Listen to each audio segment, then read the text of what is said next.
अगर हट है तो आप मोक्ष मार्ग से हटे हो, हटे हो। पंकज भाई, कई लोगों के ये रहता है, कर्तृत्व भाव आ जाता है कि मैं नहीं भैया, कर्तृत्व भाव मत लाओ, कर्तव्य भाव लाओ।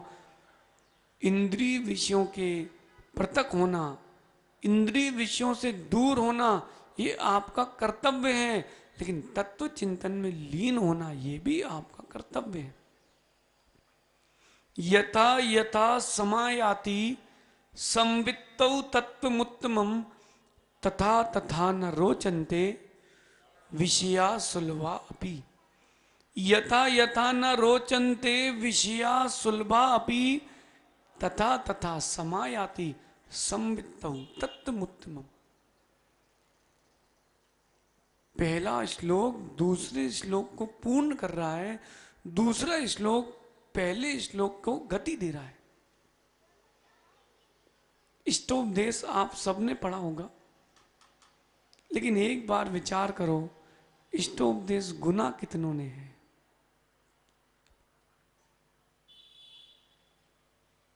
जितने विद्वत जन बैठे उनसे एक बात पूछनी है, इष्टोपदेश आपने इस प्रवचन के लिए पढ़ा है कि अपने लिए पढ़ा है? ईमानदारी से कहना, बोलो बोलो बोलो। प्रवचन के लिए पढ़ा है, इसलिए उस पर प्रवचन नहीं दे पा रहे हो। आप अपने लिए पढ़ते तो जरूर प्रवचन दे पाते। जब गुरुदेव ने हमको द्रव्य संग्रह पढ़ाया, द्रव्य संग्रह पंडित जी, तो हमने बोला आचार्य जी कुछ और पढ़ाओ, इस पे तो प्रवचन दे ही नहीं पाएंगे। आचार्य जी ने कहा बेटा अगर ये समझ में आ गया तो तुम सब कुछ प्रवचन दे सकते हो। और फिर टीकमगढ़ में 90 दिन की वाचना हुई, उसमें मुश्किल से 15 गाथा हो पाई होंगी। मूल उस पर ध्यान दो, तत्व चिंतन हमारा मूल है। यथा यथा समायाति संवित्तौ तत्वमुत्तमम्। जैसे जैसे ज्ञान में उत्तम तत्व का चिंतन आता है, वैसे वैसे विषयों से रुचि हटती है। राजेश भैया,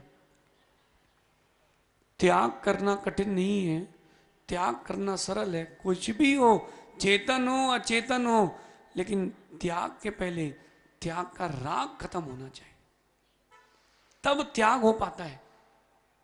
मेरे कहने से आप कोई वस्तु नहीं छोड़ोगे, और मेरे कहने से आप कोई वस्तु ग्रहण नहीं भी करोगे, जब तक अंदर का गुरु नहीं कहेगा कोई किसी की नहीं मानता। शैलेश हमारी पूरी बात मानते क्या? वही मानते हो जो तुम्हें रुचिकर होती, जो तुम्हारा अंदर का गुरु कहता है कि हाँ ये मान लो। क्यों नहीं? चेले भी गुरु की उतनी मानते जितनी पसंद है। नहीं तो इतने सारे विद्यार्थी आए, इनसे पूछो सही है कि नहीं। आपके लिए भी अध्यापक है कि नहीं आपके विश्वविद्यालय में? मुरैना विश्वविद्यालय, मथुरा 84, और श्रवण संस्कृति सांगानेर, और हैदराबाद गुरुकुल, और बनारस स्यादवाद, और आहार जी। और कोई रह गया क्या? साडूमल, और खनिया दाना, सिद्धायतन, ललितपुर, द्रोणगिरी। पंडित जी इतने सारे विद्वान आए हैं। अब आप ये मानना, जहां वैरायटी वैरायटी के माल हो वही दुकान चलती है। और एक बात बताऊं, आप जब यहां परस्पर में मिलते हो तब आपके ज्ञान में वृद्धि होती है, सीखने को मिलता है, सीखने को मिलता है। इसलिए विद्वानों की संगति और विद्वानों का चिंतन ये ग्रहण करना आवश्यक है। यहां विद्वान से मतलब ज्ञानी, तत्व के ज्ञानी भी और चारित्र के ज्ञानी भी। दोनों आवश्यक है अरुण भैया, दोनों आवश्यक है। जब आपके अंदर तत्व चिंतन आता है, इंद्रिय विषयों से अरुचि होती है, तब होती है ज्ञान की वृद्धि। आप लोगों के पास फोन तो होगा, सबके पास है, लाए हो। अगर यहां फोन चलाओगे तो दिमाग नहीं चल पाएगा, और दिमाग चलाओगे तो राहुल, एक बार अगर कोई तत्व चिंतन में रुचि आ जाए, तत्व चिंतन से तात्पर्य कोई भी तत्व हो, चाहे व्याकरण हो, सिद्धांत हो, नय हो, न्याय हो। आलाप पद्धति पढ़ी आप लोगों ने? हाँ, नहीं पढ़ पाए? कितने लोगों ने नहीं पढ़ी है? पंडित जी, एक शिविर आलाप पद्धति के अध्ययन का हो जाए, और वो आलाप पद्धति के अध्ययन का शिविर ऐसा हो कि उतने दिनों में इतना समझ में आ जाए कि आलाप पद्धति के नए के सूत्र मेरी आत्मा के साथ न्याय करने के लिए हैं। गुणानाम विस्तरम वक्षे स्वभावानाम तथैव च पर्यायाणाम विशेषेण नत्वा वीरम जिनेश्वरम। और जिसने द्रव्य गुण पर्याय स्वभाव को नहीं समझा, वो ये मत मानना कि तत्व ज्ञानी है। बिना नए के ज्ञान के सब शून्य। और एक विशेष बात बताएं, ये जैन वांग्मय ही है। तिवारी जी है क्या? तिवारी जी बेटे क्या? तिवारी जी, विश्व के साहित्य में केवल एक जैन वांग्मय है जिसमें नए का व्याख्यान है, अन्य किसी दर्शन में नए का व्याख्यान ही नहीं है। द्रव्यार्थिक नए, पर्यायार्थिक नए। कौन सा? द्रव्यार्थिक और पर्यार्थिक नहीं, पर्यायार्थिक नहीं। ये व्याख्यान जिनागम के बाहर है ही नहीं। क्यों नहीं है? सर्वज्ञ की वाणी जहां होगी वो विस्तार से ही होगी, वो किसी भी अंश से रहित नहीं होगी, सर्वांश होगी, सर्वांग होगी। जब तत्व चिंतन आता है तब ज्ञान की वृद्धि होती है, और ज्ञान की वृद्धि के बाद संवेदनशीलता आती है। और जब संवेदनशीलता आती है तब जीव के अंदर परिणति होती है, करुणा आती। करुणा, पंडित जी, संवेदनशील व्यक्ति के अंदर करुणा होगी। सहज सागर जी, संवेदनशील होना चाहिए, बाद में नहीं, पहले हो। पहले तो जोश आ गया था। टीके वैद साहब, ये पार्टी यहां कैसे लगवाते, उस पर तो हम बैठे थे।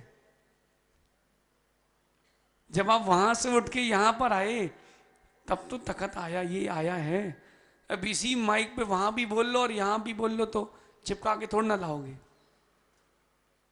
करुणा होना चाहिए। संवेदनशील नहीं है तो करुणाशील नहीं है।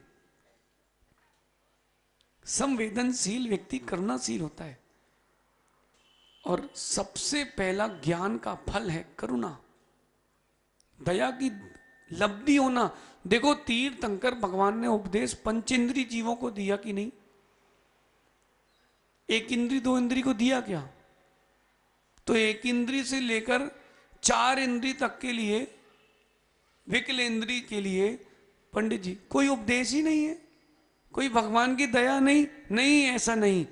भगवान ने पंचेंद्री को उपदेश दिया है कि वो समझ नहीं सकता है तो उनकी रक्षा करना, तो उनके लिए उपदेश दिया है।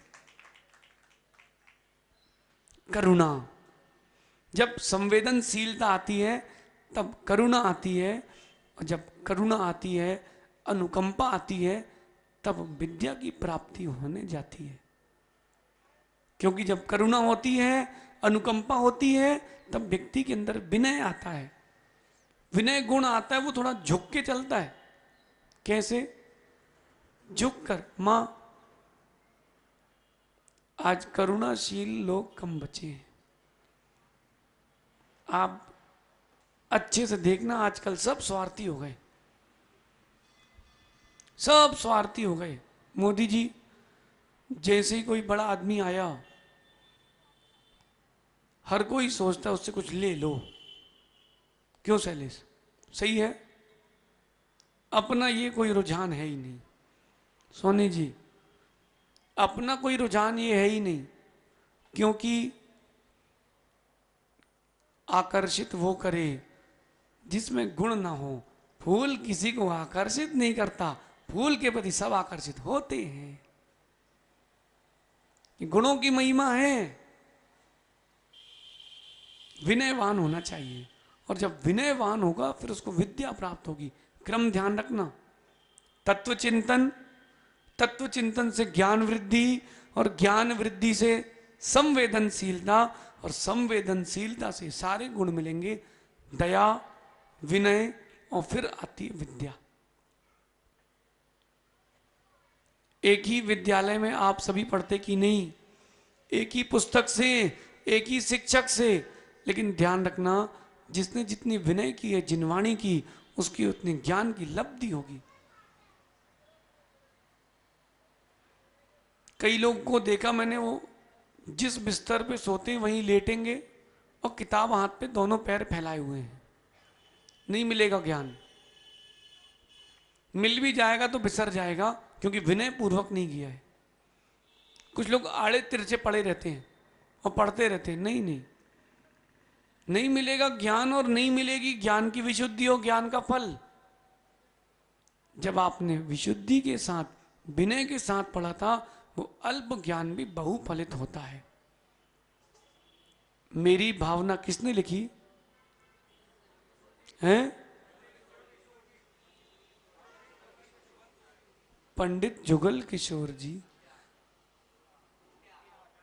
जुगल किशोर मुख्तियार जी ने। अच्छा, ये अपना महावीर अष्टक किसने लिखा था? भागचंद जी, भागेंदु। कब के हैं ये? भागचंद जी, नागपुर वाले नहीं, ये भागचंद जी कब के हैं? कितने साल हो गए हैं?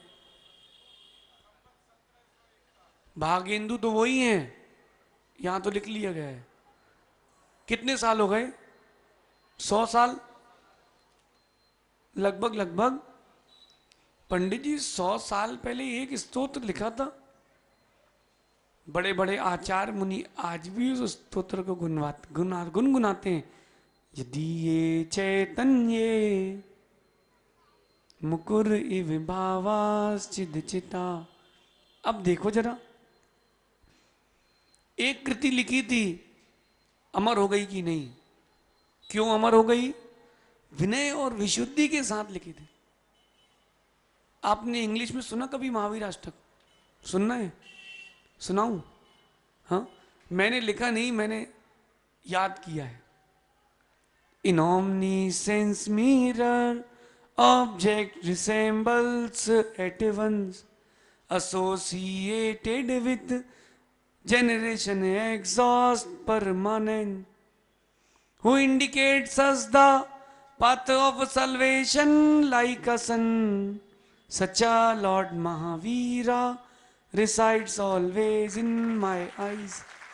मैंने लिखा नहीं है, प्रणीत सागर जी ने लिखा है, हम लोगों ने याद किया था।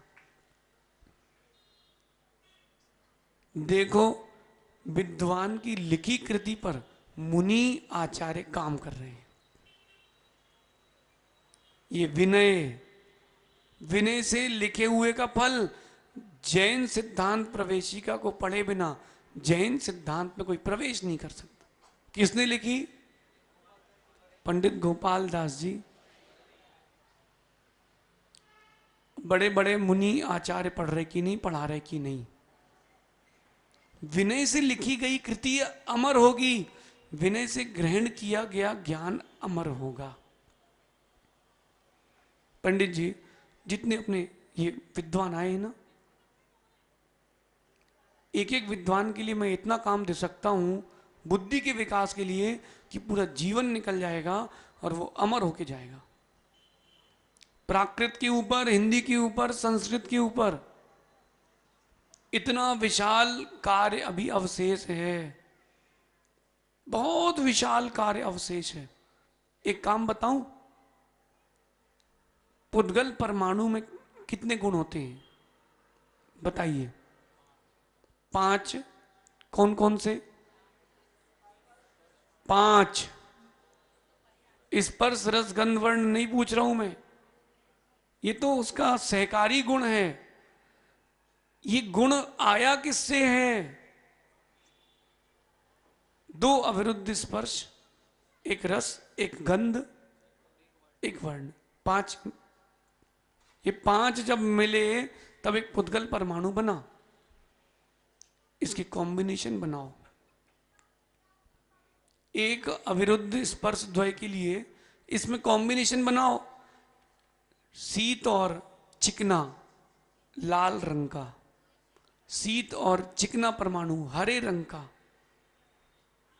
शीत और चिकना परमाणु सफेद रंग का। जब ये कॉम्बिनेशन बनाओगे तब आपको नए तत्व की प्राप्ति होगी।